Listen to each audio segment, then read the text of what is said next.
Our next speaker is a real treasure and a phenomenal opportunity for me to introduce. Thomas Levy is a board-certified cardiologist, and I'd like to say board-certified attorney, but that's really bar-certified, whatever. And that's worrisome. He's double-boarded in all the important ways. He's practiced adult cardiology, but became aware of how toxicity was associated with dental work, and then the ability of people to defend against the reactive oxygen species and such. In other words, wait a minute, could vitamin C be a neutralizer of that? Could vitamin C actually be a treatment for a lot of illnesses that we face? And he very simply tells it straight. He says, you know, all the press and all the science and stuff that we read about, they simply lie. Interesting. He's written several books, and he's talked about vitamin C and other antioxidants and stuff. He continues his research into the orthomolecular application. That's our wonderful understanding of the right molecule at the right time. Antioxidants and vitamin C on chronic degenerative diseases. Today we're going to hear about how we can relate dental and heart health and chronic disease, the hidden epidemic. I'm thrilled to introduce Thomas Levy, a phenomenal contributor to our understanding of how this works. Thank you. Pleasure to see you again. Thank you. Oops. No, there's no place for this. Okay.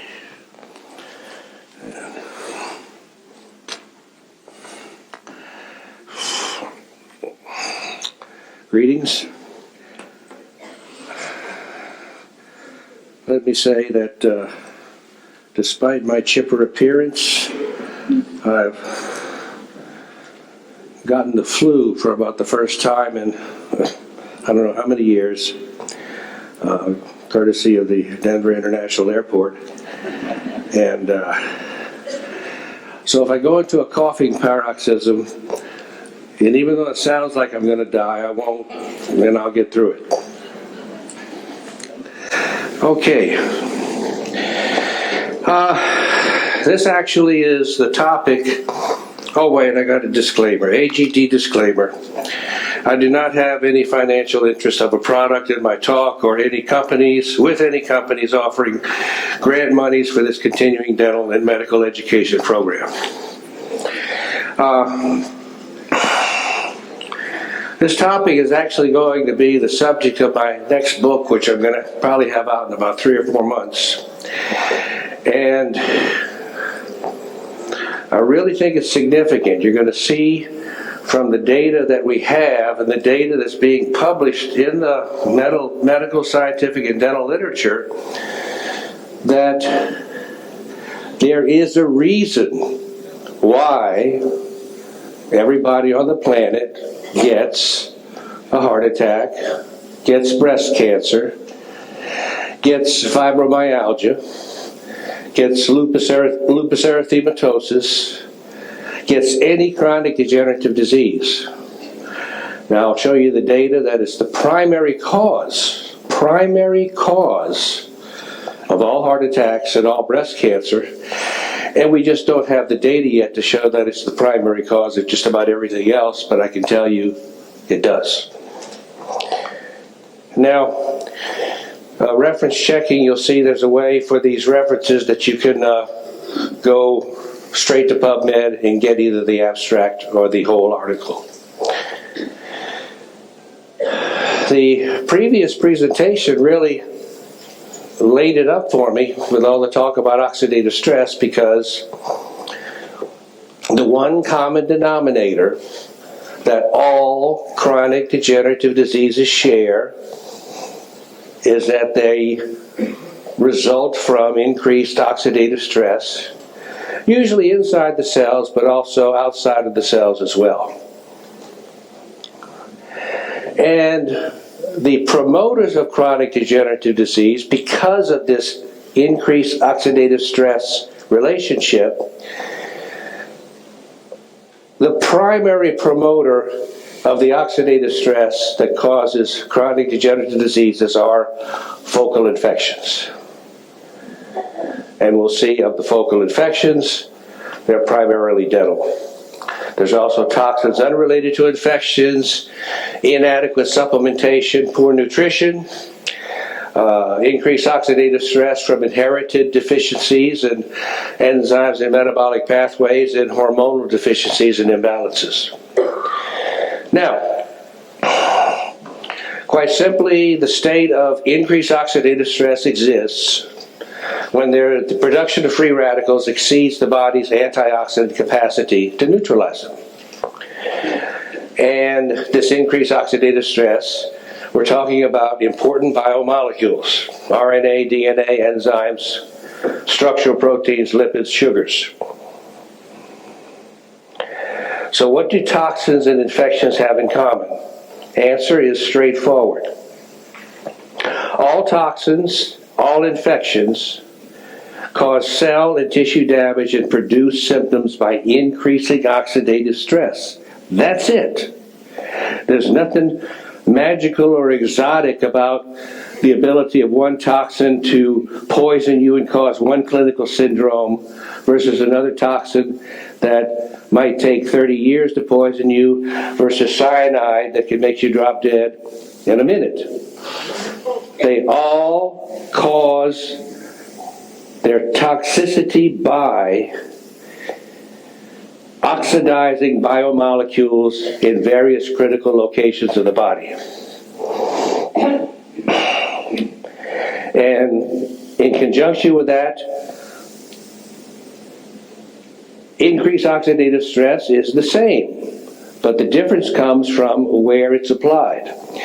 And the variations in clinical disease expression come from if the oxidative stress is affecting intracellular organelles, cells, and tissues, if it has certain biochemical properties that puts it more in one place than another, genetic predispositions, how long it's been there, and how acutely it's been there. Now, I just want to establish unequivocally a few concepts, and then we'll proceed with the guts of the talk. The nutrient-toxin relationship. The defining property of a nutrient is its ability to metabolize into one or more substance that basically has an antioxidant effect, the ability to donate electrons. That's reduction. So, it's not an overstatement, but quite straightforward that antioxidant equals nutrient, nutrient equals antioxidant. Conversely, the defining property of a toxin, directly or indirectly, most toxins are directly pro-oxidant, but some of them cause their pro-oxidant effect by poisoning certain enzymes that then result in a increased oxidant effect. So pro-oxidant equal toxin, toxin equal pro-oxidant. So, all toxins share this product, and all disease is caused by this. Anything that deranges the redox balance inside your tissues, inside your cells, is going to cause disease. And that's what a toxin is. And you know, you really don't need the poison control center because you have things like vitamin C that directly neutralize these toxins. And in fact, an argument could be made that you're harming the person by taking them to the poison control center because you're delaying the critical therapy that's going to neutralize their toxin definitively. Now, why do toxins have this wide array of effect, wide array of diseases, even though there's only one way that they cause problems, and that's by increasing oxidation? Well, you have solubility characteristics, water soluble, fat soluble, molecular size. Small molecule gets into a lot of places, big molecule only gets into a few places. Ionic charge affects access inside and outside of cells. The physical mass of accumulation. There's some toxins that are on the low scale of toxicity that start to develop problems in your body as their physical mass increases enough in a certain area or a certain tissue of the body that physical obstruction doesn't allow biomolecules to properly interact and cause problems. Do the toxins affect intrinsic chelators? And here's an important point. If you're getting ahead of me here, you're saying, well, wait. A toxin is looking for electrons to be reduced. And oxidized vitamin C is doing the same thing. So why is it that oxidized vitamin C isn't bad for you, taking up electrons all over the place, but toxin is?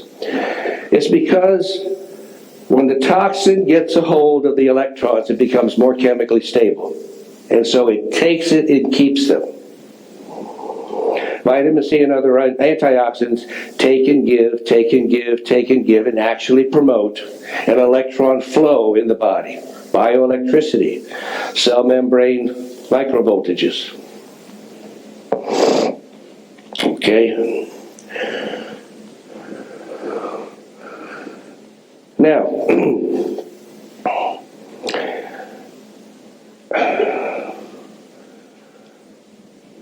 the disease that you have from toxins has to do with where the toxins are, where they're concentrated, what biomolecules they're oxidizing, and the degree to which that disease is present has to do basically with the percentage of biomolecules that should be reduced that are now oxidized. Remember, when a biomolecule is oxidized, it either loses its biological function completely or at least partially. And that's the toxicity. Your biomolecule is no longer doing what it should do. I'll mention that. Okay, now, because of all these principles of toxins and oxidation, and what, thank you, and what generates toxins,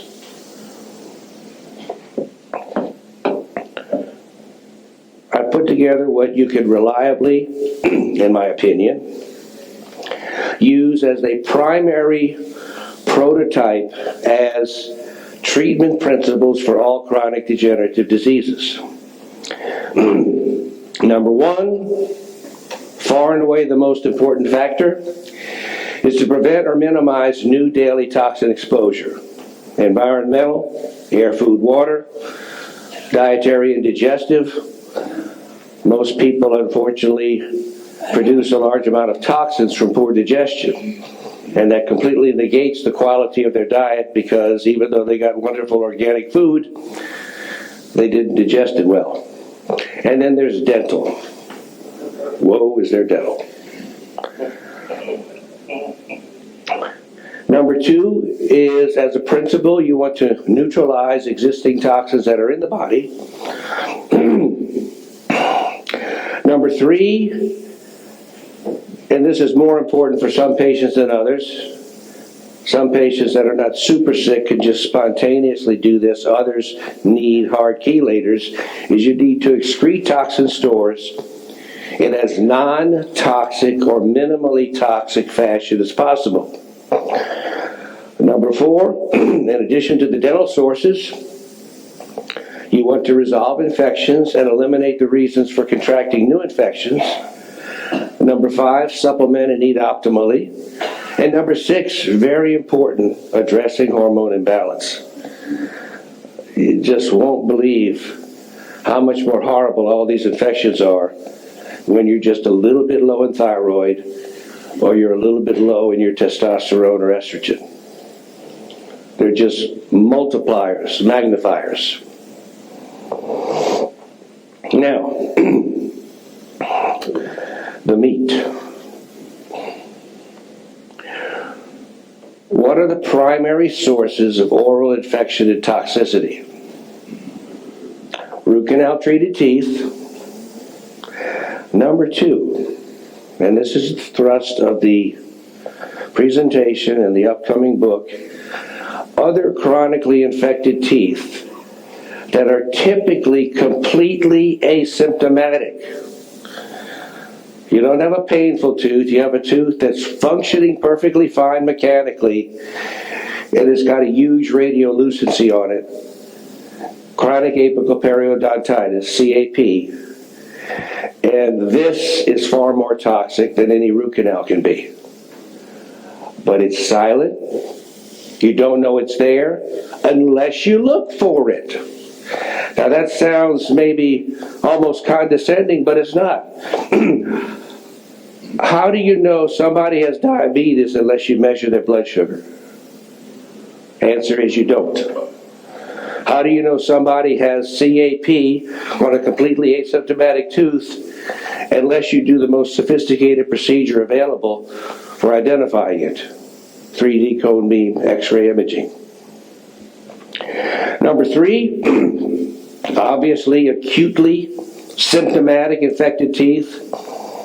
Those need to be addressed right away. Chronic periodontal gum disease, cavitational gangrene at the sites of old extractions and around the root tips of root canal treated teeth, chronically infected tonsils. You know, there's only so much I could talk about in an hour, but I want to tell you this is a biggie, and I'm not going to give it even remotely the amount of addressing that needs to be done, because this brings people down. Their root canal teeth and their chronically asymptomatic infected teeth completely trash the tonsils, and those tonsils remain foci of infectious toxicity for decades after those teeth are gone. Once they become chronically infected, the tonsils are incapable of resolving themselves. Then there's infected dental implants, and there's toxic metals. So the primary sources of oral infection toxicity are root canal treated teeth, asymptomatic infected CAP teeth, symptomatic infected teeth, chronic gum disease, chronically infected tonsils. Now, I don't know if he's in the room right now, but Dr. Boyd Haley, in conjunction with Dr. Hal Huggins, determined, some close to 20 years ago, that root canal treated teeth are 100% infected. At least over 5,000 out of over 5,000 were. And when compared to an orthodontically extracted tooth that's not extracted for infection or pain, there is none of this there. Dr. Haley devised his test for looking at the effects that these teeth had on five critical enzymes in the body that relate to energy production, and he found that 100% of them had these toxins. Some of them in extremely high concentration, others in lesser concentration. But nevertheless, a tooth should be sterile. And with a root canal, it never is. So all root canal treated teeth continually produce endogenous toxins as the pathogens proliferate. They've been identified as infected and found to have fungi, viruses, and at least nearly 500 different bacterial species. But everybody's flora is different, and the combination inside a root canal is different. And there is a wide variability in toxicity with a root canal, and I'm going to get to that in a moment. So, they've also done studies looking at exotoxins and found, at least in 3 different studies, each time that they looked at endodontically treated teeth, those toxins were present 100% of the time. 30 of 30, 21 of 21, and 34 of 34. Why does the root canal always have this pathophysiology? Well, it's a fatally flawed procedure because the purpose of the procedure is to take out what protects the tooth from infection. Okay? The immune system no longer has access to the pulp and especially to the dentinal tubules. And the immune system is not magical. It's something very physical, and it requires a physical access to infection.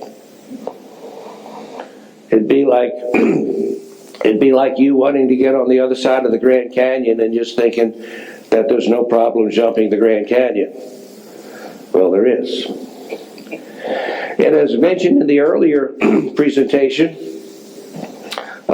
because for factors I think we still don't understand, but it's very easily observable, the fluid flow inside the tooth, which should normally go from the inside out, completely reverses after the root canal and goes from the outside in. The bacteria are trapped in an anaerobic environment and produce toxins on the order of botulism, and actually many-fold more toxic than botulism. So the successful root canal procedure ultimately is determined by being pain-free.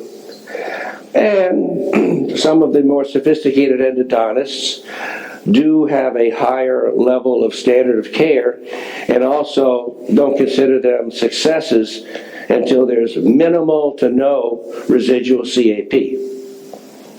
Okay? Chronic apical peridontitis. So what they do is they debulk the infection, and if done well enough, they seal the root canal system well enough so that 6 months down the road the CAP hasn't recurred. Of course, it's a perfectly designed physiological delivery system for toxins and pathogens. I mean, think about it. Nothing more elegant than when you chew, you squeeze the pathogens and toxins directly into the lymphatic system and the circulatory system. Better than a syringe.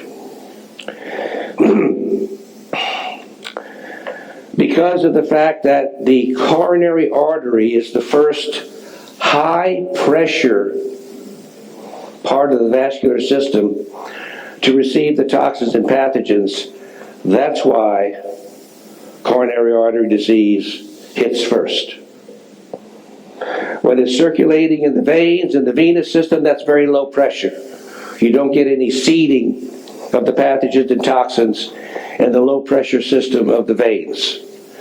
But as soon as it works its way through the body, comes around to the pulmonary system, enters the left atrium, then in the left ventricle, and then kaboom! You go from 5 or 6 millimeters of mercury to 120, 130, 140, 150. And then the pathogens, facilitated by pressures of the arterial system, seed directly into the coronary artery, which takes up 25% of your cardiac output. So before the rest of your body gets a drop of blood, your coronary arteries suck up 25% of your cardiac output. Then if that's not enough, and this is still very underappreciated, very underrealized, and so sad. The primary reason for the vast majority of breast cancer is infected teeth, period. And if you don't look for it, you're not going to find it, and you deprive your patient from their one opportunity to legitimately get a cure. Now, what are the variations from one root canal to the next? Well, each one has a unique pathogen flora, like we alluded to. The tooth involved, an incisor, is much less impactful than a molar. I mean, you don't chew on your incisor. You nip something off, and then you let the back teeth do the job. Okay? and it's only the repeated high pressures of mastication that gets to the dissemination of these toxins. Containment. Even though all root canals are infected around the apices, if there's a healthy immune system, the patient is not especially osteoporotic, they will contain that infection much better than someone with advanced bone diseases elsewhere in their body. Genetic predisposition to different diseases. Obviously, how long has the root canal been present? The quality and the quantity of good supplementation, hormonal status, which I'll talk about, and the age and general health of the patient. Now, more detail on chronic apical periodontitis. Basically, whenever you see a tooth that has a radiolucency around the tips, one or more tips, that by definition is chronic apical periodontitis, CAP. Now, directly from this article in 2007, I want to read this for you. Apical periodontitis is a group of inflammatory diseases caused by microorganisms, mainly bacteria, infecting the necrotic root canal system. The process starts after pulp necrosis as a result of caries, trauma, or iatrogenic procedures when bacteria invade and colonize the root canal system. Apical periodontitis is a sequel to endodontic infection. Not precedes it, sequel. And manifests itself as the host defense response to microbial challenge emanating from the root canal system. Initially, the tooth pulp becomes infected and necrotic by an autogenous oral microflora. So, CAP demonstrates the characteristic radiolucencies at the root tips, which represent both cystic and non-cystic infected lesions. So, having gone through that, let me highlight the obvious conclusion, which is, when you see a radiolucency on any type of x-ray around the root tip, you have chronic infection and a necrotic tooth pulp, period. There's nothing to save. The presence of microbes and pathogens is required for a pulp breach to develop CAP, because they did some studies in germ-free rats with molar pulps exposed to the external environment. No CAP developed. But when there was a conventional flora present in the mouth, massive CAP developed. So, one more quote. Apical periodontitis is a complex, multifactorial condition originating from an infected necrotic pulp or a failed endodontic treatment. AP often develops asymptomatically. I will take that a step further. It develops asymptomatically well over 95% of the time. Okay, so don't expect the patient to help you out by saying, can you x-ray this other tooth? It kind of hurts a little bit. No, they're going to have teeth that are functioning perfectly fine. You have to look for this pathology. Remember, we all die. And most of us die of a heart attack or cancer. And this is the primary reason of heart attacks and cancer. In the case of the heart attacks, well over 90% of the time, and I'll show you the data for that. And in the case of breast cancer, at least 70% of the time. Now, regular x-ray versus 3D digital x-ray. In root canal treated teeth, which are all infected, regular normal x-ray, that's the Panorex, shows clear chronic apical periodontitis. I think this should be in root canal treated teeth, 40 to 70% of the time. When you compare regular x-ray with digital x-ray, they did this one very elegant study where they looked at all the same teeth in this study, And they had the same experts interpreting it. And on that basis, they saw on these root canal treated teeth radiolucencies 70% of the time on the 2D exam and 91% of the 3D exams. And this is a consistent finding, not just in this study, of regular X-ray missing at least 33% of these compared with 3D X-ray.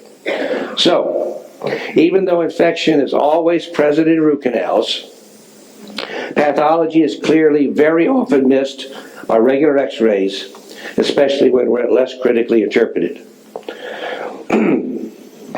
Here's a root canal with the periapical infection. And here's a tooth that, has severe decay, but it hasn't been root canaled, and it's got huge radial apical lucencies too.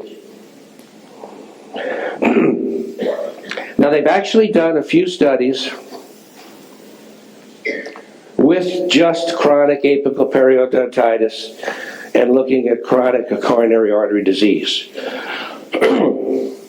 In a study of 103 patients undergoing coronary angiography, 65% had coronary artery disease and 42% had CAP. So the patients with CAP had a 2.8 time higher risk of coronary heart disease. Now, let's get down to a little bit about cardiology. Near and dear to my heart, no pun intended.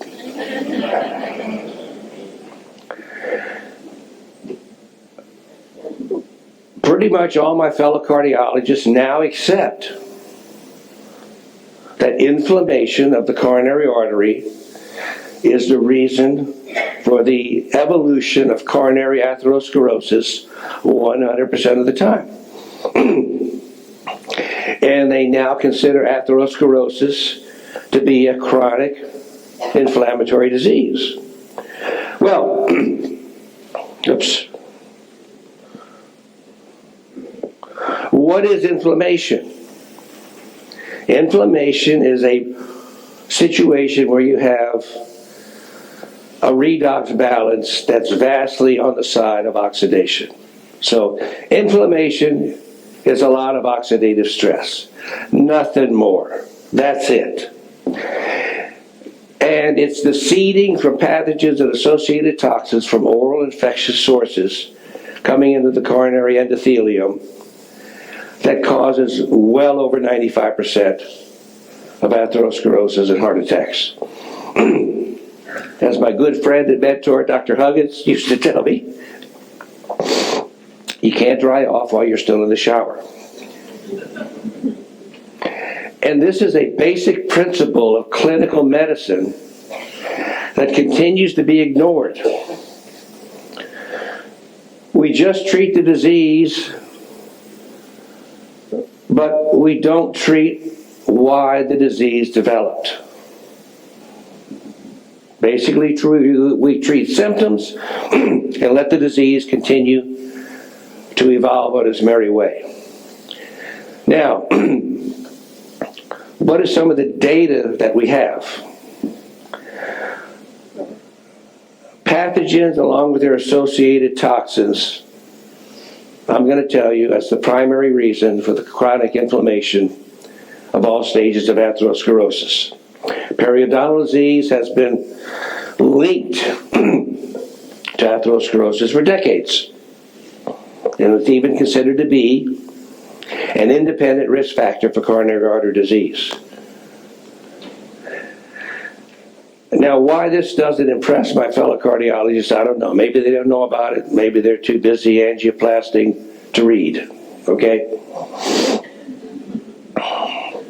If you detect a touch of cynicism there, you're spot on. The DNA of oral pathogens typical for root canal and gum infection has been consistently identified in the coronary atherosclerotic plaque. Whoa.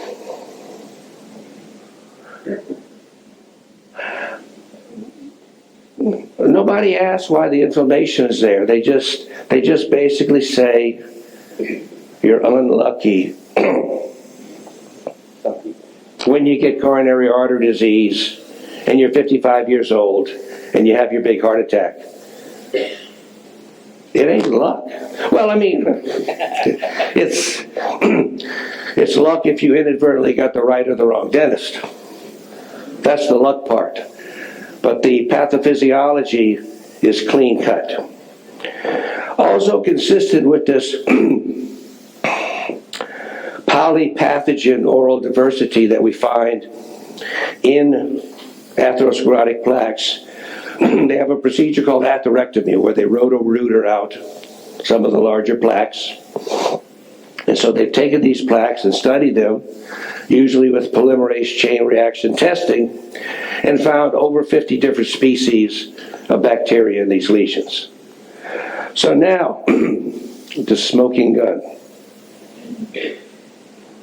It gets me so damn agitated, pissed off, if you will.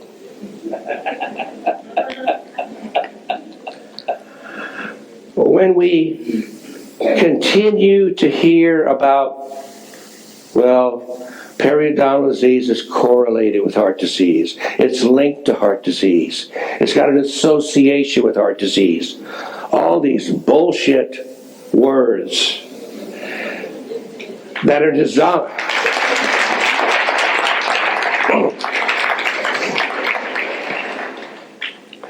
designed to give the lazy clinician just one more reason not to have to work up the mouth.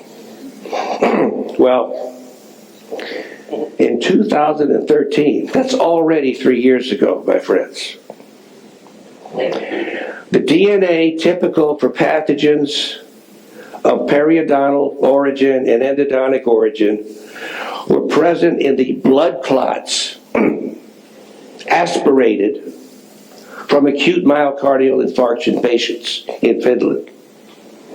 It blows me away that this study was done, because obviously somebody understood what was going on before they started it. Also, the coordination between cardiologists and research geeks is also amazing. In 101 patients, endodontic bacteria were detected 78% of the time. Periodontal origin, 35% of the time.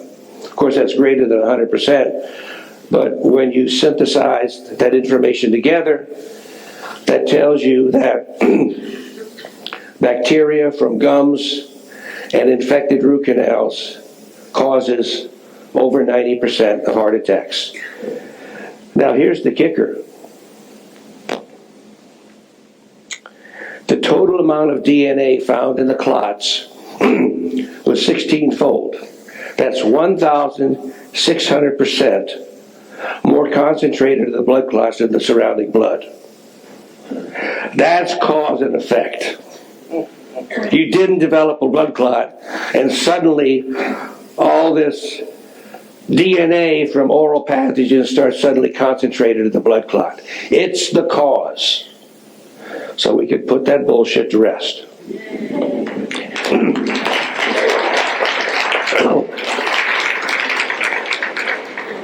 Now, guess what journal this study was published in? Circulation. The biggest, most important cardiology journal there is.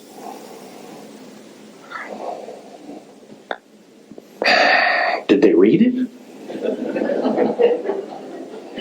They didn't have to read it for pastor.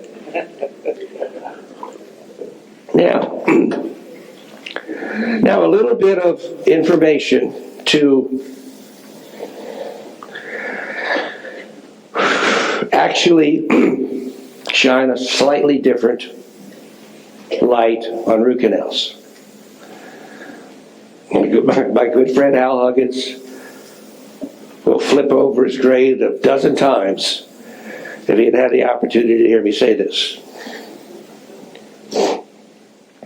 CAP radiolucencies correlate with aortic atherosclerotic burden. And when you do a root canal effectively and take away that CAP, you don't have a significant atherosclerotic burden by this measurement. So,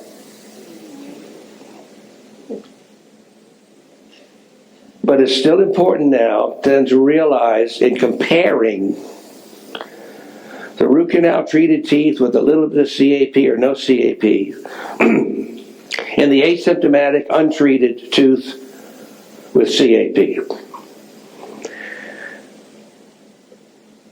The asymptomatic CAP tooth will be expected, you can take this to the bank, to have an even greater negative impact on the coronary arteries and on chronic degenerative diseases than the root canal treated tooth. Both are bad, but the asymptomatic CAP tooth is worse. So this gets you to, I might have it in another slide, I don't remember. I mean, the patients obviously got to play a role in their dental care. All right? We just don't dictate, we try to advise and give informed consent and go from there. Well, nothing could be more ridiculous or even, shall I say, stupid than leaving an untreated CAP tooth in the mouth unaddressed.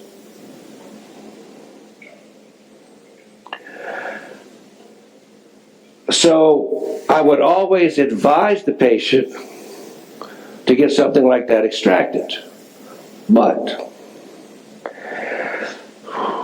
if they're adamant about not having an extraction, then, especially because it's asymptomatic, don't mess with this tooth, it feels fine. I don't care what that x-ray shows. So if they're not going to get the tooth extracted, it's perfectly appropriate to recommend a root canal. Because the evidence is it clearly decreases the toxicity. But it's got to be by a high volume endodontist. Experience matters, big time.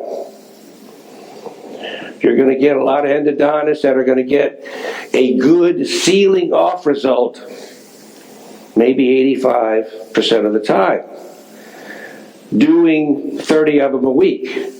And then you have the other dentists that, you know, it makes good money and they think they do it well, and they do 2 or 3 a week, and their outcome is 50%. So experience matters. Now, some really scary information in case all this isn't scary enough. How common is chronic apical periodontitis? Asymptomatic, silent. You won't believe it. As our president would say, it's huge, huge.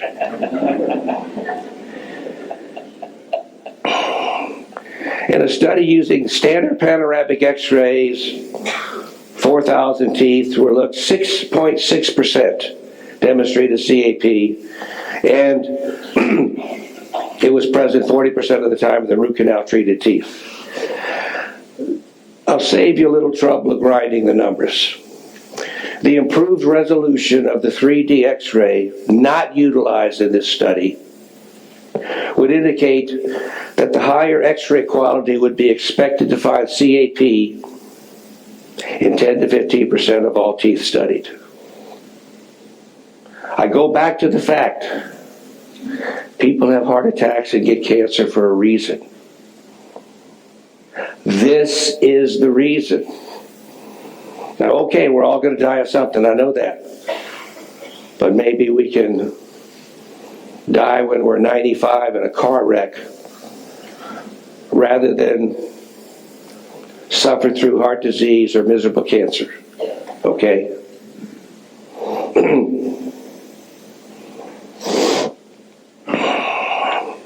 And more studies, this will be clear in the book. I couldn't believe the number of studies in the literature that looked at the incidence of CAP in different populations around the world. So it's common in Nigeria, it's common in Belgium, common in Brazil.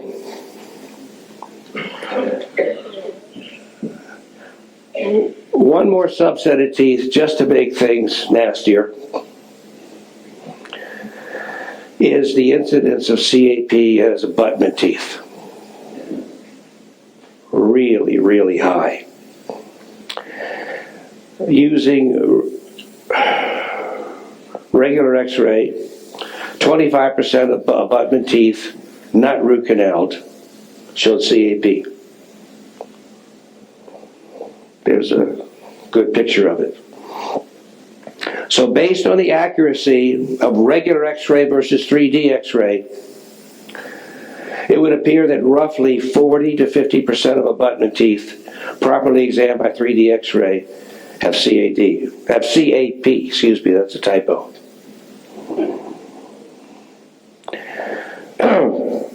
Now, we've looked at Dr. Pessy's study in Finland and seen definitively that oral pathogens cause over 90% of heart attacks. Cause it, not correlated, not associated, not linked, cause and effect. As dentists and physicians, I submit to you, with this data, it is absolute malpractice not to look for these teeth as part of the routine evaluation of anybody with any chronic degenerative disease, but especially heart disease, and especially breast cancer.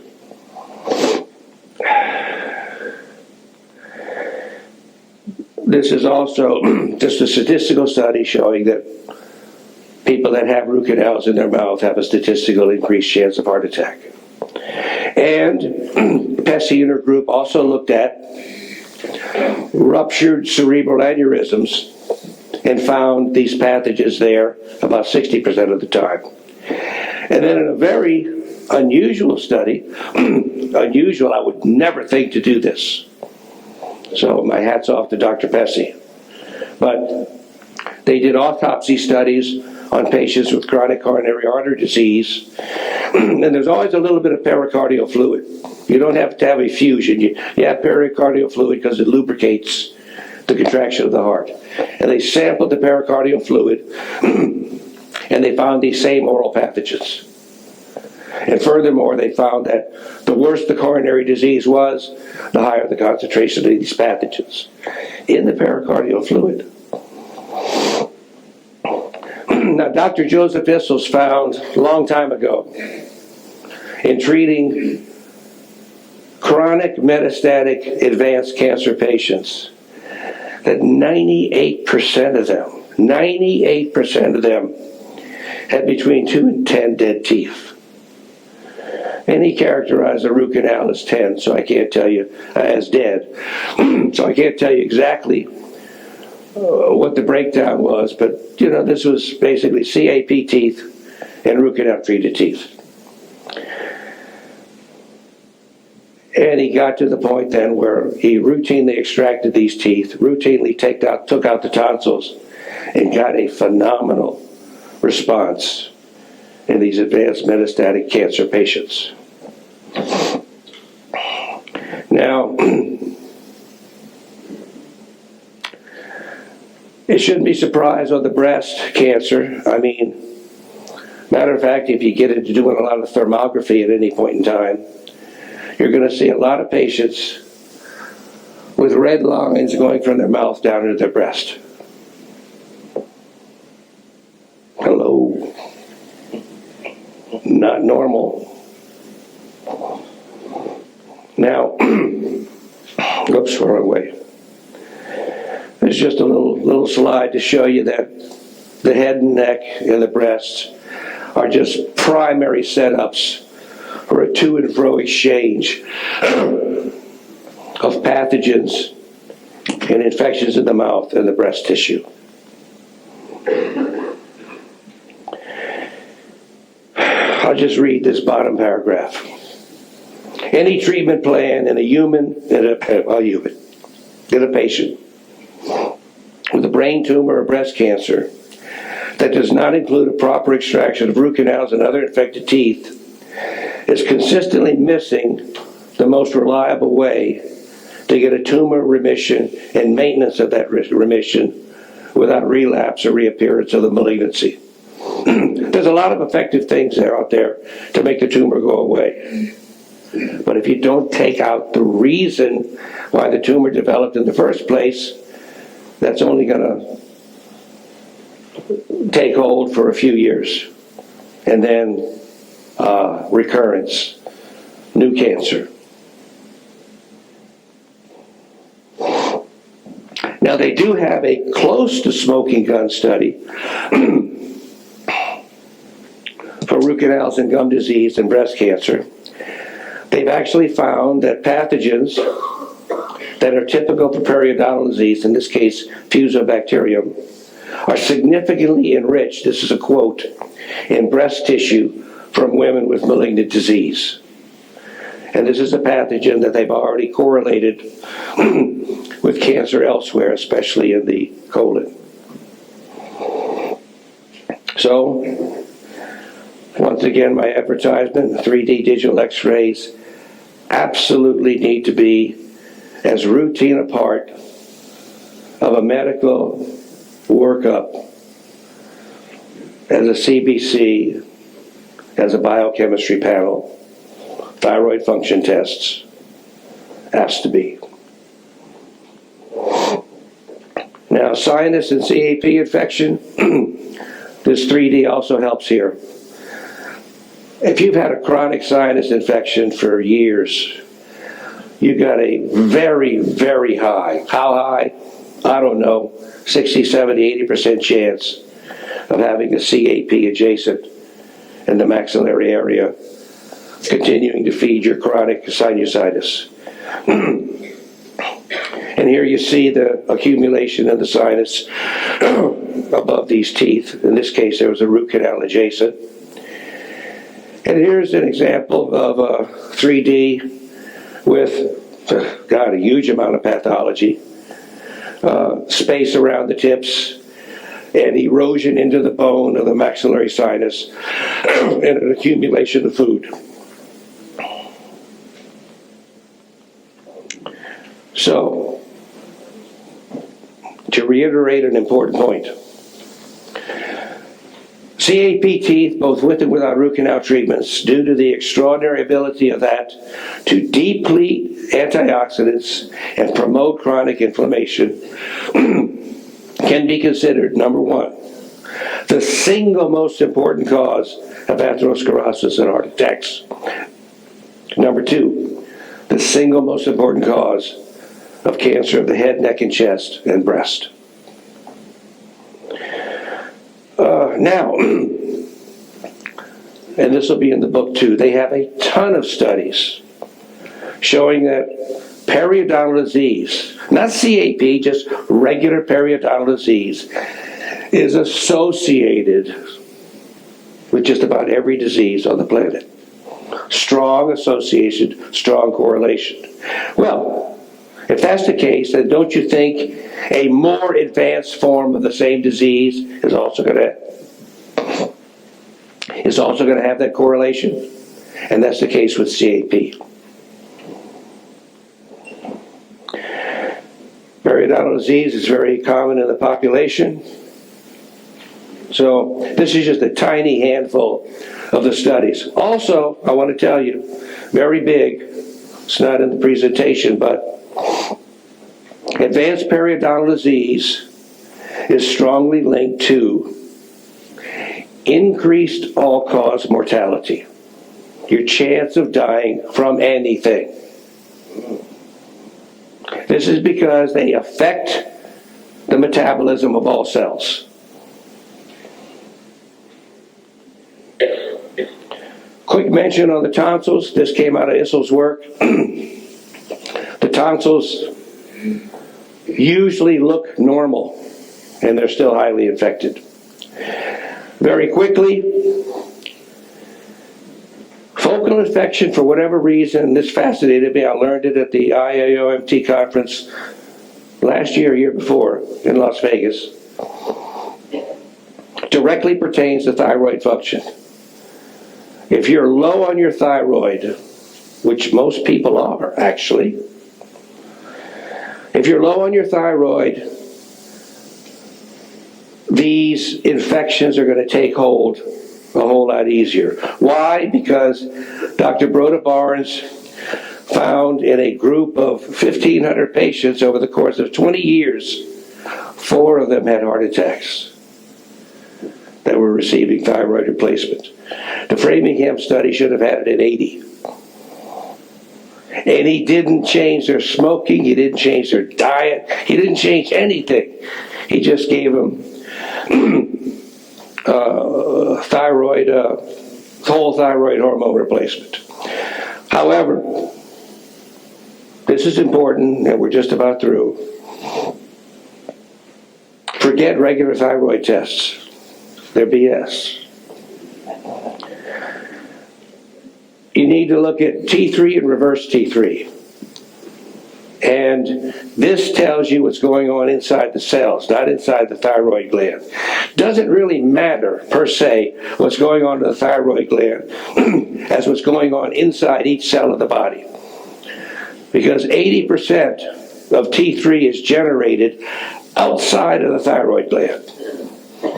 The ratio you look for is 18 to 21 over 1 of T3 over reverse T3. If it's lower than that, you need to jump on it.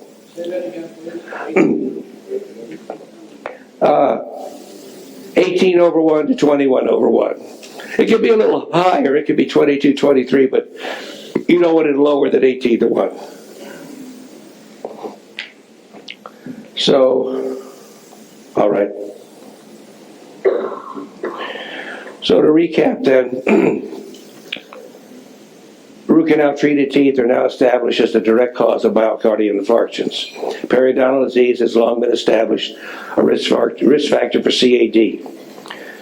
Statement: asymptomatic chronic apical periodontitis is perhaps, I'm trying to be generous, not perhaps, the most undiagnosed yet most important direct cause of heart disease, along with all other chronic degenerative diseases.